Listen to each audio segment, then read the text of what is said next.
5% यदि भारत खर्च कर दे तो पूरी दुनिया में हम राज करेंगे। पाकिस्तान जानबूझ के हम लोग से क्या करते रहता है, विवाद करते रहता है। 27 करोड़ बम तो अकेले अमेरिका ने गिरा दिया, बर्बाद कर दिए थे। केमिकल बम मारे थे, सब कुछ मारे थे। अब वैसे नहीं, इना की बता के ऑपरेशन सिंदूर, ऐसे नहीं अचानक कभी इंडिया पाकिस्तान का मैच हो रहा रहेगा, उसका पाकिस्तानी हैदराबाद में आया रहेगा, हम लोग मार दिया जाएगा, वो इधर फंस जाएगा, फिर छोड़ेगा। अब्बा हम लोग बांग्लादेश देख रहे हैं, इस जीत रहा है चाइना। बांग्लादेश बहुत अच्छा डेवलपमेंट कर रहा था, लेकिन पाकिस्तान और अमेरिका ने मिलकर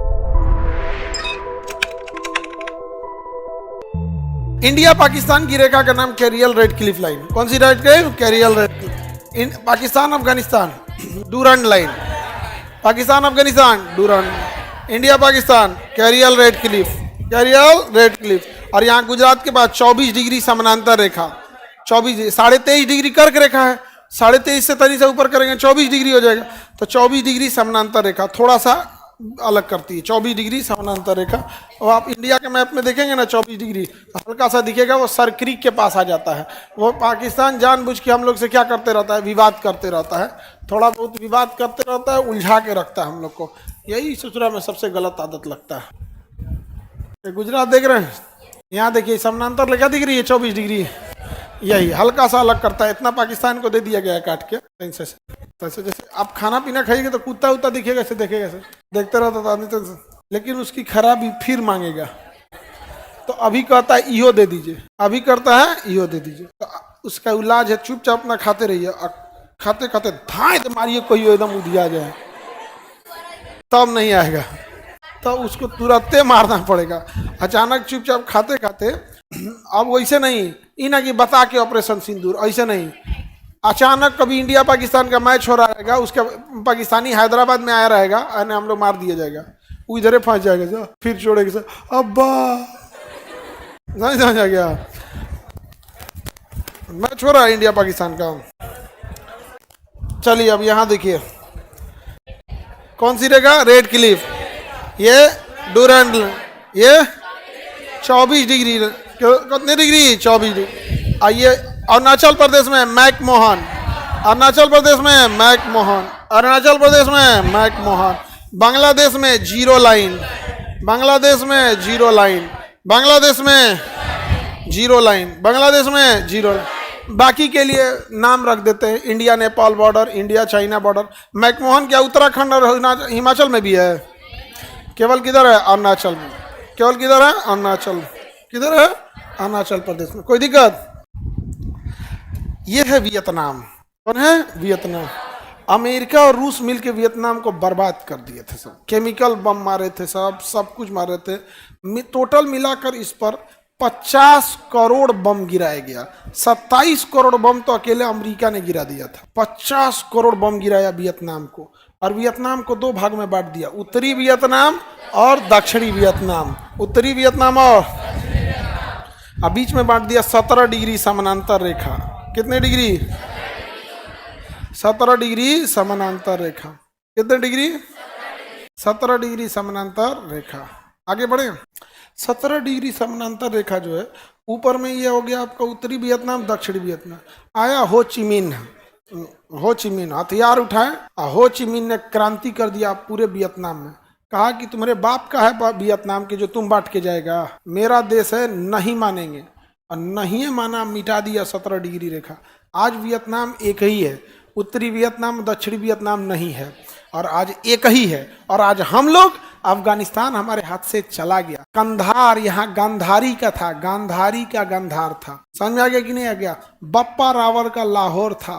तक्षशिला पाकिस्तान में चला गया, हम लोग का यूनिवर्सिटी था। बांग्लादेश चला गया, म्यांमार चला गया। आज भी हम लोग ऐठल हैं कि हमारा धर्म बढ़िया कि तुम्हारा धर्म बढ़िया। बर्बाद होके रह गए लोग, नहीं रह गए। अब म्यांमार छोटा सा देश, हम यही बात बोलते हैं कि विभाजन को आप गांधी और नेहरू किसी को जिम्मेदारी आप देते हैं, हम सब की जिम्मेदारी थी, हम सब का गलती है। हमने एक्सेप्ट क्यों किया विभाजन? रेड क्लिफवा को मारते लोग, अभी बेटना जो आया था, माउंट बेटना जो आया था, एक गोली अगर कोई इसको मार देता, ना तो एक गोली कोई जिन्ना को मार देता, विभाजन खत्म। गांधी को मारने के कारण राष्ट्र थोड़ी तो धार्मिक मामले थे, कई अलग अलग कारण थे वहां पर। सहिष्णुता, जैसे मान के चलिए, सपोज कीजिए कि हम कहते हैं कि जाति धर्म को मत मानो, हमेशा बोलते हैं कि भैया ऊंच नीच मत करिए, लेकिन कोई व्यक्ति एकदम कट्टर होगा, उसको लगेगा ना हमारी जाति ठीक है, वो तो हमसे नफरत करेगा ही करेगा। जबकि कभी आप देखें, हम किसी जाति धर्म, इवन हम ये भी कहते हैं कि आप अगर किसी जाति ने आपके पूर्वजों को सताया है, जिसे आपने किताबों में पढ़ा है, तो उसका सजा वर्तमान पीढ़ी से आप नफरत करके मत लीजिए। और वर्तमान पीढ़ियों को कहते हैं कि बस एक बार आप सहानुभूति की नजर से कहिए कि भाई हमारे पूर्वजों से ऐसी गलती हो गई। दोनों ओर से आप हाथ बढ़ाना पड़ता है दोस्ती का। लेकिन यदि कोई कट्टर विचारधारा का होगा, उसको हम अच्छे लगेंगे? नहीं लगेंगे उसको। अगर मन में ऐसा रहे तो नहीं लगेंगे। हालांकि इतना ध्यान नहीं देना चाहिए। याद रखिएगा, कौन क्या बोलता है आप उस पर ध्यान दीजिए जो बराबरी है, थोड़ा सा जिसके से देश में कोई फर्क पड़े यहाँ पर। तो ऐसे तो आपको देखेंगे, आपका पड़ोसी है, आपका रिश्तेदार है, आपके घर में गोतिया है, 2-4 को केस आप पे लाद देंगे सब पढ़ाई लिखाई, वो सब पे उतना ध्यान नहीं देना चाहिए। हम लोग का देश का जो टुकड़ा हो गया, विभाजन हो गया, इतना दुख होता है। कितना सुंदर अफगानिस्तान है ना, पहाड़ी एरिया, पाकिस्तान में बर्बाद हो गया। पाकिस्तान एक जमीन के टुकड़े की तरह देखिएगा तो पाकिस्तान बहुत अच्छा है ज्योग्राफिकली, जमीन के टुकड़े की तरह देखिएगा तो। लेकिन वहाँ धार्मिक कट्टरता इतनी भयानक हो गई है कि देखो, सांप हमेशा जहरीला ही होता है, चाहे जहाँ रहे। तो विचार इंसान के हमेशा खराब हो जाएंगे। अगर विचार खराब हो गए ना, तो चाहे जहाँ भी रहेगा वहीं खराब रहेगा। पहले पाकिस्तान वाले ने हिंदुओं को मार के भगाया, वहाँ हिंदू बचे ही नहीं, 1% बच गए। अब किसको मारोगे तुमने? तो अब अपने को मार रहा है, अहमदिया मुसलमान को मार रहा है, ये ठीक मुसलमान नहीं है। अरे भाई, ठीक है या नहीं है, तुम कौन होते हो बोलने वाले? उसके बाद शिया सुन्नी को, सुन्नी शिया को, वहाबी, अहले हदीस, देवबंदी, ये वो 72 फिरका है, 72। सब एक दूसरे के हिसाब से, हम अच्छा तुम खराब, सब अच्छे तुम खराब। ये विचारधारा ही अलग हो गई इसकी। जबकि अगर हमारा विभाजन नहीं होता, आज आप भी देखिए, इंडिया के मुसलमान को आप मुसलमान नहीं, इंडियन मुसलमान कह सकते हैं। क्योंकि आप देखिएगा, इसने चाहे जितना भी कुछ भी किया हो, ये इसको लगता है ना कि विवाद होगा तो इंडियन मुस्लिम इसका साथ देंगे। कोई साथ नहीं देगा। यहाँ पे सबको अपनी बहन बेटियों की इज्जत प्यारी है और किसी को इन दरिंदों से कोई लगाव नहीं है। राजनीतिक क्रिया अलग होती है, लेकिन इन दोनों में क्या होता है? डिफरेंस होता है। दोनों में डिफरेंस होता है। इसके मुंह पे तो तमाचा मारे थे अजीम प्रेम जी के पिताजी, उसको वित्त मंत्री बना रहे थे। अजीम प्रेम जी के पिताजी मोहम्मद प्रेम जी को जिन्ना ने कहा कि आप क्या कर रहे हैं बेंगलोर में, आइए पाकिस्तान में, हम आपको वित्त मंत्री बना देंगे। उन्होंने मना कर दिया। आज उनकी कंपनी है विप्रो। अब भारत सरकार का जो आधार कार्ड का डेटा है ना, उसी के पास है, विप्रो के पास। विप्रो कंपनी इनकम टैक्स का वही बनाती है, विप्रो। अभी जो आपका ये एनआरसी का डाटा वही रख रही है। बहुत बड़ी कंपनी है विप्रो। विप्रो हो गया, टीसीएस हो गया, आपका इन्फोसिस हो गया, ये सब बड़ी बड़ी कंपनी है सब। तो विप्रो वगैरह, तो ये बर्बाद हो गया। और केवल ये नहीं ना बर्बाद हुआ, हम सब बर्बाद हो गए। मतलब देखिए कितना टसल होता है इन दोनों में। जीडीपी का 5% यदि भारत अपनी शिक्षा पे खर्च कर दे तो पूरी दुनिया में हम राज करेंगे। पर लेकिन भारत जीडीपी का 5% सुरक्षा पे खर्च करता है, और उसका सबसे बड़ा व्यय जाता है पाकिस्तान के। चाइना गंभीर है, चाइना गंभीर है। दूसरा, इंडिया और चाइना के बीच में 1997 में एक समझौता हुआ है कि हम बॉर्डर पे पेट्रोलिंग करने के टाइम बंदूक लेके पेट्रोलिंग नहीं करेंगे। मतलब हम गोलियां नहीं चलाएंगे, बंदूक रहेगा लेकिन गोली नहीं चला सकते हैं। हाँ, लाठी उठी इसीलिए मारता है। देखिएगा, जब भी चाइना और इंडिया के बाहर होगा ना, लात जूता, लाठी डंडा, ये सब चलता है।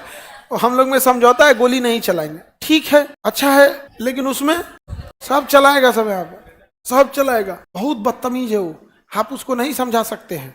क्योंकि धर्म जब सर पे चढ़ के नाचने लगेगा ना, तो आपको कुछ समझ में नहीं आएगा। काफिर है हम लोग को क्या बोलता है? काफिर। हम लोग को कहता है तुम लोग मरेगा सब, गरम तेल में तलाएगा सब, वो सब बोलता है हम लोग को। यहाँ पे अजीब अजीब बोलता है सब, नहीं समझ में आ गया? ये छोटा सा हम लोग को तो कहता है। तो हम तो यही कहते हैं, देखो भैया, मरने के बाद क्या होगा क्या नहीं हमको पता नहीं। एक काम करते हैं, तुम्हारी बात को सही मानते चलो, मरने के बाद हम लोग के साथ कुछ भी हो, तुम तो जीते जी बर्बाद हो रहा है।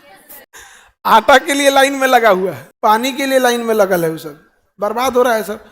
पोलियो दवाई नहीं पिलाता है सब, कहता है इससे दुइये को लड़का पैदा होता है। तो भैया तुमको अगर ज्यादा चाहिए तो भारत भेज दो। तो यहाँ हम लोग यूपी बिहार यूपी अगर भेज दो, अब तुम बस ऑर्डर लिस्ट पे लिख देना। ऑर्डर आता है, परचेजिंग पीओ जनरेट होता है, परचेजिंग ऑर्डर कितना चाहिए, उस हिसाब से यहाँ 7 गो 8 गो जन्मा के भेज दिया जाएगा, ले जाइए। नहीं समझ में आ गया? भेज देगा यहाँ से। अभी एगो कोनो लड़का पाकिस्तान से लाया ना बियाह करके,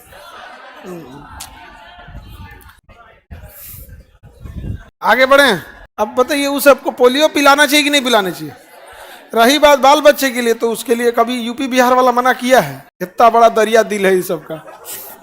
जीरो लाइन कहाँ है? बांग्लादेश। Zero line Bangladesh. बांग्लादेश बहुत अच्छा डेवलपमेंट कर रहा था, लेकिन पाकिस्तान और अमेरिका ने मिलकर यहाँ बांग्लादेश को अस्थिर कर दिया। यहाँ माइनॉरिटी के साथ अत्याचार होने लगे, जाति धर्म पूछ के मारने लगा। यहाँ पर आज बांग्लादेश अस्त व्यस्त हो गया है।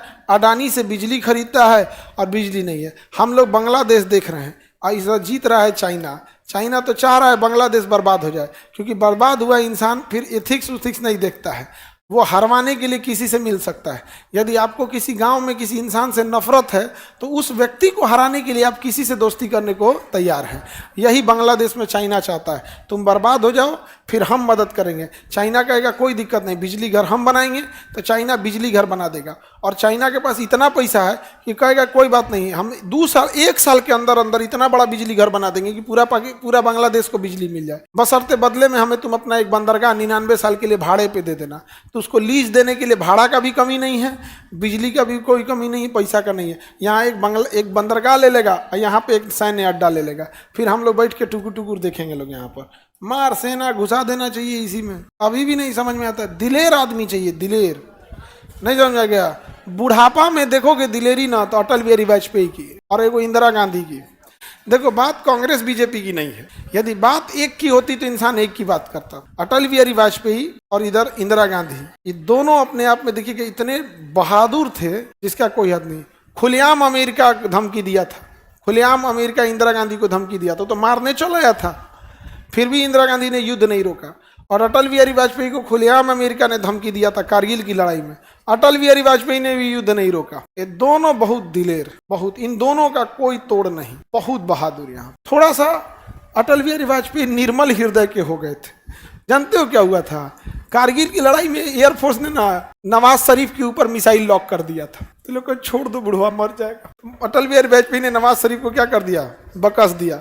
और नवाज शरीफ जो जिंदा है ना, वो अटल बिहारी वाजपेयी की आत्मा को एक बार याद करना चाहिए कि उनकी आत्मा और उनकी मेहरबानी है जो ससुरे जिंदा है, नहीं तो मार देता तो क्या ही कर लेते।